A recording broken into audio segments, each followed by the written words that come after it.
On the 27th of September, 1870, in a cabin in Bozeman, Montana, a man named Henry Comstock put a revolver to his head and pulled the trigger.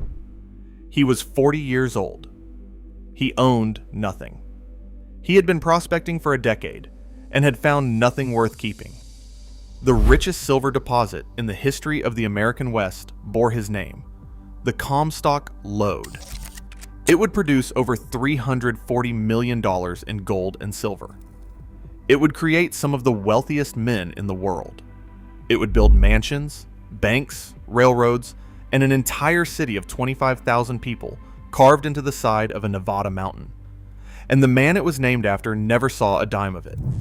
He had sold his claim years earlier for almost nothing, wandered to Oregon, then Montana, and ended his life, broke and alone, in a territory that had already forgotten him. I have been researching the Comstock families for months now, and I keep coming back to this detail. The Lode carried his name, and the Lode destroyed him. But Henry Comstock was only the first. The story of the Comstock is a story about 4 Irish immigrants who became richer than most European kings, and what happened to their money, their families, and their legacies after the silver ran out. In 1859, prospectors near Gold Hill, Nevada, discovered veins of silver and gold on the eastern slope of Mount Davidson.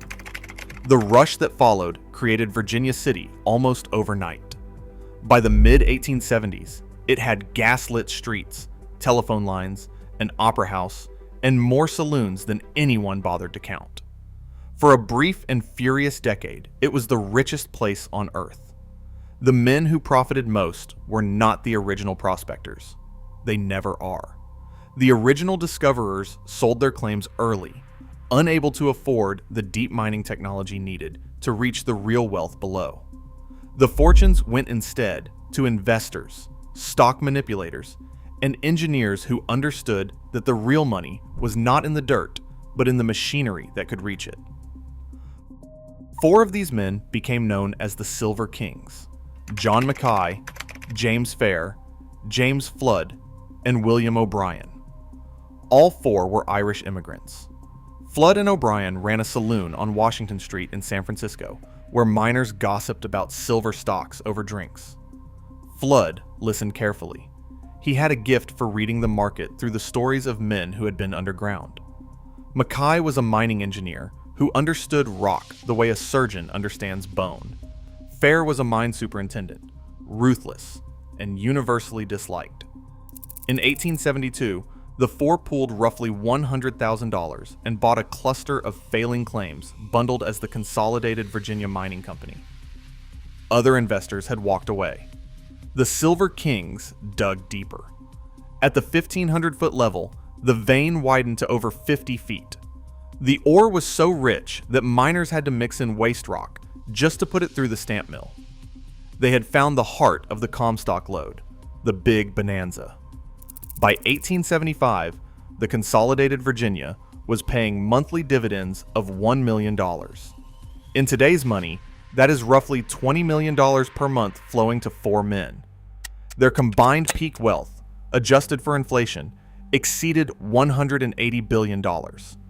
That is not a typo. 4 Irish immigrants who had started with a bartending partnership and a pile of failing claims became wealthier than most nations. Now, I personally think this is where the story gets interesting, because what happened next is where the 4 kings diverged completely, and each man's fate tells you something different about what money actually does to a person. James Flood took his share and bought San Francisco. Not metaphorically. He purchased so much real estate that he owned a significant portion of the city. He built a massive brownstone mansion on Nob Hill that still stands today as the Pacific Union Club. He started as a bartender eavesdropping on stock tips and ended as one of the largest property owners on the West Coast. Of the 4, Flood was the shrewdest. He put his money into land, and land does not run out the way silver does. James Fair used his fortune to buy a seat in the United States Senate. His wife Teresa divorced him publicly in one of the most scandalous proceedings in San Francisco history. He was by all accounts brilliant but cold, hoarding wealth while alienating everyone around him. When he died in 1894, lawyers descended on the estate. His daughters Teresa and Virginia married into East Coast society. Virginia married into the Vanderbilt family. Together, they built the Fairmont Hotel in San Francisco. But by the time the legal battles ended, much of the fortune had been consumed by attorneys. I came across forum posts from distant descendants who described receiving far less than expected because fare had been so litigious that the money bled out through courtrooms rather than family lines. William O'Brien was the quietest of the four. He supported his relatives, lived comfortably, and did almost nothing of public note. He died in 1879 with a $12 million estate and was promptly forgotten. History barely remembers him. I find that oddly moving. Here was a man who had been one of the richest people alive, and his legacy is essentially silence. John Mackay is the one I keep thinking about.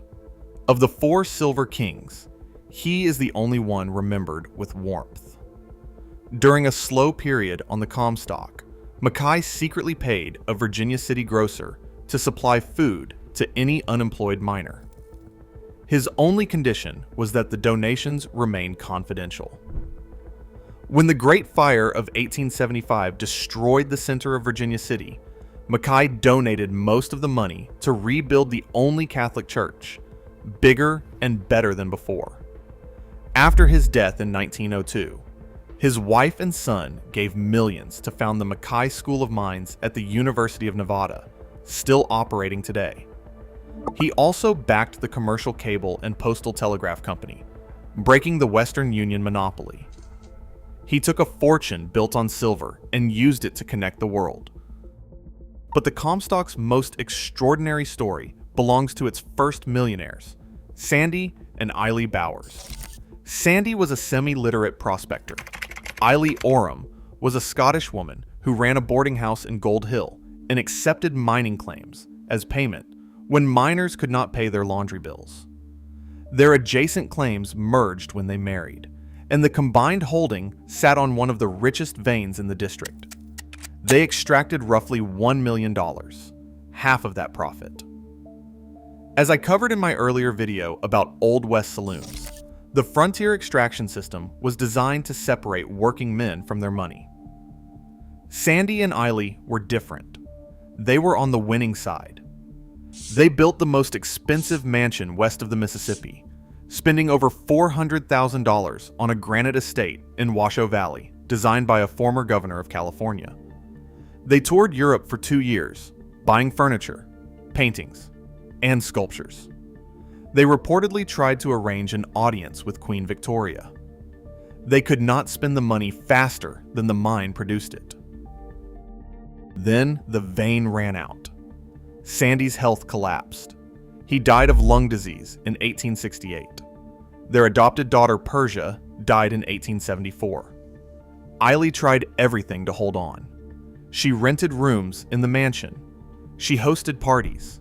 She raffled off her European furniture piece by piece. Nothing worked. The mansion was foreclosed in 1878. What Eilley did next is the detail that stays with me. She became a fortune teller. They called her the Washoe Seeress. She worked with a crystal ball that she had ordered brought across the Sierra Nevada mountains years earlier by the legendary mail carrier Snowshoe Thompson.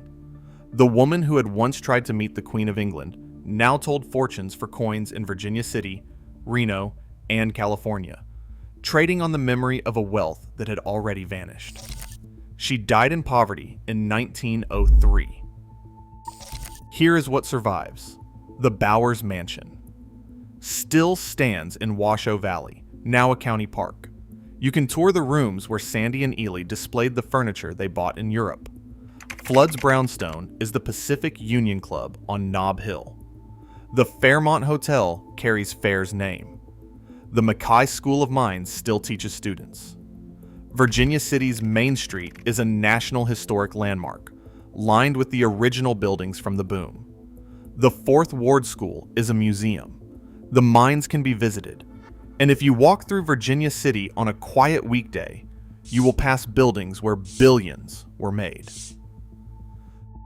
The streets that once held 25,000 people now hold fewer than 1,000. The silver is gone. The mansions are museums. The fortunes scattered across generations until almost nothing remained. Of all the frontier fortunes built in the American West, the mining kings, the cattle barons, the railroad tycoons, which dynasty do you think lost the most? Tell me in the comments.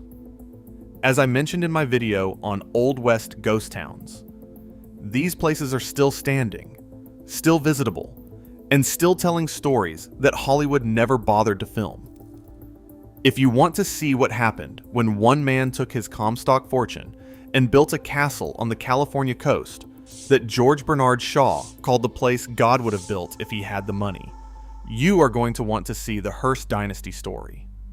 That one starts in a log cabin in Missouri and ends with a granddaughter robbing banks with revolutionaries.